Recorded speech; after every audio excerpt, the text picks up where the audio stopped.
Shalom, selamat pagi, damai sejahtera dan sukacita senantiasa di dalam Tuhan Yesus. Bapak, Ibu, Saudara, pada pagi hari ini saya akan menyampaikan topik firman, yaitu menanggapi kritik atau teguran. Kami masih mengambil dari bahan kelas pembinaan KPA Karakter. Nah, kita seringkali mendeklar atau menyatakan diri, Tuhan bentuklah aku. Ya. Kita sering menerima kebenaran bahwa di dalam Tuhan kita harus menyediakan diri, kita dibentuk oleh Tuhan. Ya. Tapi dalam prakteknya ternyata hal tersebut tidaklah mudah. Ya. Menerima kritik atau teguran, kemudian kita memberikan respon yang baik. Akhirnya kritik dan teguran itu pada akhirnya secara positif bisa membangun hidup kita. Nah, sebagai alasan kenapa sesungguhnya kita bisa marah pada saat kita ditegur atau dikritik, ya, karena kita menganggap bahwa ya dalam tulisan pun ada kritik yang sifatnya merusak atau tidak membangun. Nah, kalau kita selidiki lebih jauh, arti kata merusak itu barangkali adalah kritik itu bersifat merendahkan, atau kita begitu tekun membangun harga diri kita, kemudian ada hal-hal atau suara yang merendahkan kita, ya tentu kita akan meresponi dengan tidak baik. Kemudian mengganggu kenyamanan kita. Kita sedang asik melakukan sesuatu yang kita senangi, atau kita bina selama ini, ternyata ada orang yang menyatakan bahwa itu menjadi sesuatu yang mengganggu, sehingga itu mengganggu kenyamanan kita. Atau takut nama kita rusak di depan banyak orang. Ya. Nah, itu adalah alasan mengapa seringkali kita katakan kritik itu merusak. Tetapi dari pengenalan kita akan Tuhan, bahwa sesungguhnya semua kritik adalah membangun. Ya. Tidak ada kritik yang sifatnya merusak. Barangkali kita menilai sifatnya merusak, justru itu berasal dari diri kita sendiri. Dari cara berpikir kita sendiri, atau dari perasaan kita yang merasa tidak cocok dengan bagaimana orang menyampaikan kritikan atau teguran itu kepada kita. Firman Tuhan dalam Amsal 12 ayat 1 misalnya, siapa yang mencintai didikan, mencintai pengetahuan, tetapi siapa yang membenci teguran adalah dungu. Dan banyak dalam Amsal ini yang membukakan kepada kita bahwa ternyata teguran atau kritik itu justru kalau kita sikapi dengan benar, itu akan membawa hal yang baik. Kalau dalam perjanjian baru ya paling di Filipi 2 ayat 1, karena dalam Kristus ada nasihat. Ada nasihat. Seringkali nasihat itu pun bisa kita anggap sebagai satu kritik kalau kita menganggap dapat mengganggu kenyamanan kita takut nama baik kita dirusak, atau kita takut direndahkan. Orang yang percaya identik dengan kesediaan diri untuk diubahkan Tuhan. Sedangkan Tuhan memberikan satu cara yang berbeda-beda untuk menyampaikan teguran, nasihat kepada kita. Dan tentu sesuai dengan semangat kita siap diubah, kita harus meresponi dengan benar segala hal yang diizinkan Tuhan untuk memberikan nasihat ataupun teguran kepada kita. Sekarang bagaimana kita menanggapi teguran atau kritik? Yang pertama adalah kita perlu mempunyai pengertian yang luas tentang kritikan atau teguran. Ya, Bapak Ibu Saudara, merusak atau tidaknya suatu kritik itu tergantung kepada sikap kita. Ya. Jadi kalau kita bersikap dengan benar, kita menyadari bahwa kita harus berubah, bagaimanapun teguran itu disampaikan, bagaimana ketidaksenangan kita untuk menerima teguran itu, tetapi firman Tuhan mengatakan bahwa teguran itu justru untuk membuat kita menjadi lebih baik. Ya. Anggaplah bila memang satu kritikan itu bersikap merusak, tetapi bila respon kita benar, respon kita baik, maka teguran itu merupakan satu hal atau proses yang diizinkan Tuhan, yang tentu akan membangun diri kita. Penghalang kritik atau teguran menjadi satu hal yang tidak membangun adalah sifat penyangkalan kita sendiri.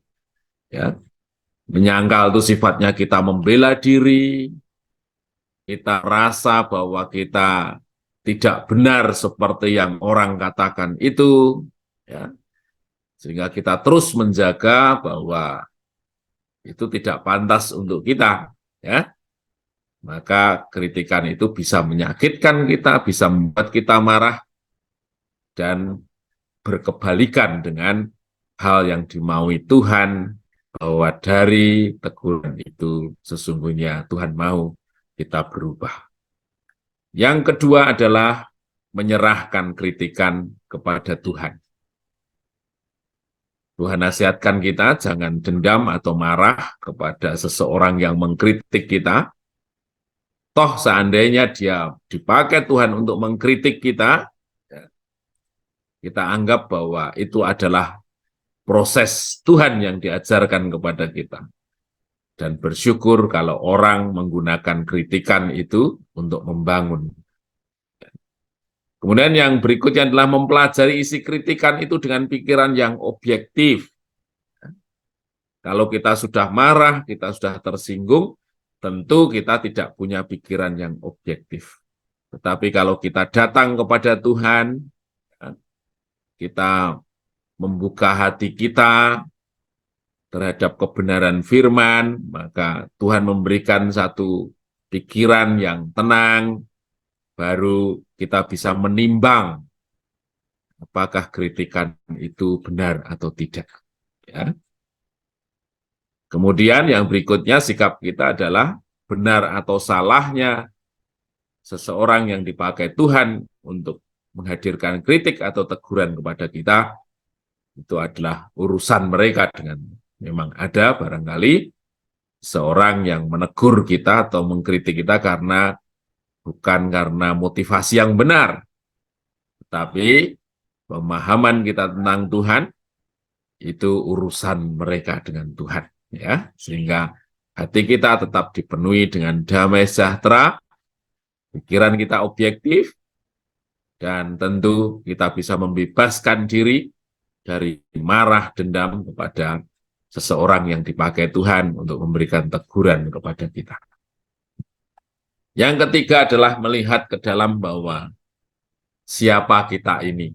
Ya, kita tentu bukan orang yang sudah lepas dari dosa, lepas dari kesalahan. Tetapi kita sedang menjalani satu proses untuk dipulihkan, untuk disempurnakan. Sehingga kita menyadari masih banyak kelemahan di dalam diri kita. Sekalipun kita dekat dengan firman, belajar firman, tetapi tentu ada warisan manusia daging kita yang masih tinggal di dalam diri kita. Dan sesungguhnya ketika kita mengerti tentang maksud Tuhan mengizinkan seseorang mengkritik kita, itu agar warisan dosa itu semakin hari semakin terlepas dalam hidup kita. Ya, jadi kita sesungguhnya memang orang yang pantas untuk ditegur, dinasehati, dikritik, karena kita belum sempurna. Kita sedang menuju kesempurnaan di dalam Kristus. Ya. Yang keempat adalah bersikap dan bertindak positif terhadap kritikan. Jika kritikan yang disampaikan benar, maka langkah yang bijak, langkah yang diajarkan firman adalah mengakui bahwa kritikan itu benar. Dan mulai melakukan introspeksi, mulai mengajar diri kita untuk berubah. Kemudian yang berikutnya, mengambil satu tindakan untuk berdamai dengan orang yang mengkritik kita. Ya, ada kalanya ya, kita tidak empan papan, empan panggonan. Ya, kalau di rumah saya itu banyak mahasiswa yang teriak-teriak, ngomongnya nggak dikendalikan pada saat orang lain tidur, ya, jam 12 sampai pagi ngumpul di depan rumah, yaitu warung Indomie, gitu ya. Itu mungkin mereka nggak sadar bahwa apa yang dilakukan itu mengganggu banyak orang. Pertamanya kita sering menegur, tapi lama-lama ya sudah, jangan seperti itu ya. Orang lain capek menegur gara-gara kita tidak berubah. Tapi kita belajar bahwa ketika orang lain menegur adalah saatnya untuk kita introspeksi. Dan acap kali atau sering kali kita melakukan tindakan yang barangkali membuat orang tidak senang, tidak suka, atau merasa keberatan. Dari hal itulah mereka mengkritik kita atau memberi teguran kepada kita. Nah, kalau kita tahu, maka sesungguhnya kita sedang diarahkan kembali kepada cara hidup yang benar melalui kritikan yang diizinkan Tuhan itu. Yang terakhir adalah bagaimana kita menanggapi teguran, mau belajar. Jangan putus asa atau menutup diri. Dalam introspeksi kita, dalam evaluasi diri kita, barangkali ada satu dua hal yang sampai sekarang pun kok merasa kita belum diubahkan. Masih berkutat pada satu sikap atau kebiasaan yang itu terus, padahal kita sendiri sudah menyadari itu adalah hal yang tidak baik bagi saya. Tapi kita diajar, ya, Tuhan seringkali gara-gara itu Tuhan memberikan teguran atau kritik. Jangan putus asa atau menutup diri. Terus mengusahakannya, terus berpikiran positif di dalam Tuhan bahwa saya pasti bisa berubah. Oleh karena pertolongan Tuhan melalui Roh Kudus-Nya, kita pasti bisa berubah.